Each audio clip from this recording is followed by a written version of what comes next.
I've been a fan of horror games for years now. Ever since I played the original Resident Evil, I found myself searching for more, looking for the next game that could capture the same magic. Fobia, St. Dinfna Hotel, attempts to recapture that feeling, and shows much love for the classic survival horror series, though it ultimately falls short.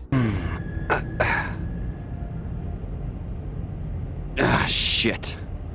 Roberto Lopez is an investigative reporter who has received a request to write a piece on the small town of Trece Trilha and the strange sightings of a young girl in a gas mask. His journalistic instincts ignited, Roberto rushes off and checks into the St. Dinfna Hotel. While waiting for the client to contact him, Roberto experiences a strange orb, and instantly, the hotel deteriorates around him. With monsters now roaming the halls, he must escape the hotel's remains with his life. The story of Fobia is pretty standard for survival horror titles, and nothing will surprise veterans of the genre. However, the delivery of lines and the mystery of the hotel, girl, and cult keep everything from overstaying its welcome. Some items were disappointing, but didn't keep me from enjoying myself. The major nitpick is that all the in-game note text is in Portuguese. Telling the game to read the note brings up the translated text. I understand why the developers did this, but I was initially confused when reading notes brought up different text than what was written. Aside from this, every note adds more to the story and the mystery in the background. Another gripe is that the game is exceptionally dark, to the point where I had to fiddle with my settings just to be able to see. The flashlight mitigates this issue when players find it, but I needed to keep it on for almost the entire duration of my playtime. This darkness also affected certain puzzles, as the game was so dark that I needed to view my screen head-on to see the symbols required to solve it.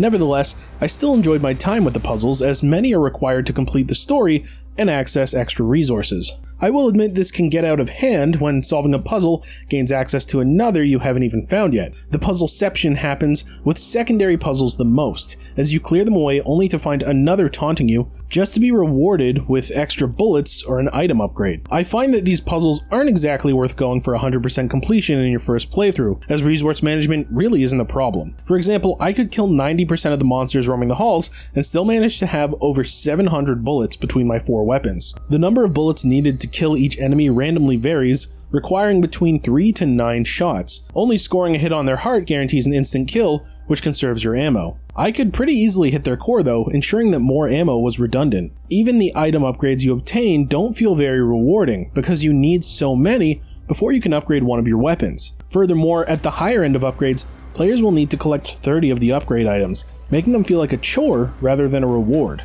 The main mechanic that makes Fobia stand out is using a camera to peer through dimensions or time. The camera will reveal hidden messages or even objects needed to proceed. Whenever I was at a loss for what to do next, I would search for a handprint that would denote that I could see into the other dimension. This ability ties back into the story nicely through gameplay. I wish the developers pushed this mechanic a bit further though. If the developers allowed players to see in the other dimension outside of the designated points, or included monsters that could only be seen through the camera, it would be far better. These would have added to the tense atmosphere, as even if you couldn't see anything, there would be reason to fear what could be lurking just out of view.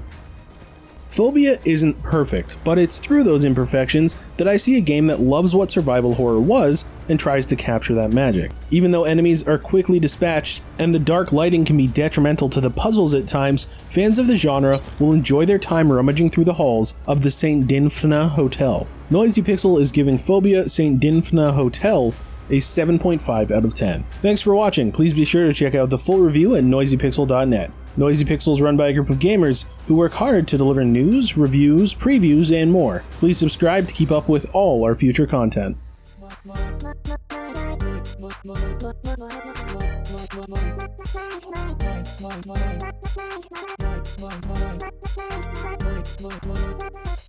Noisy Pixel.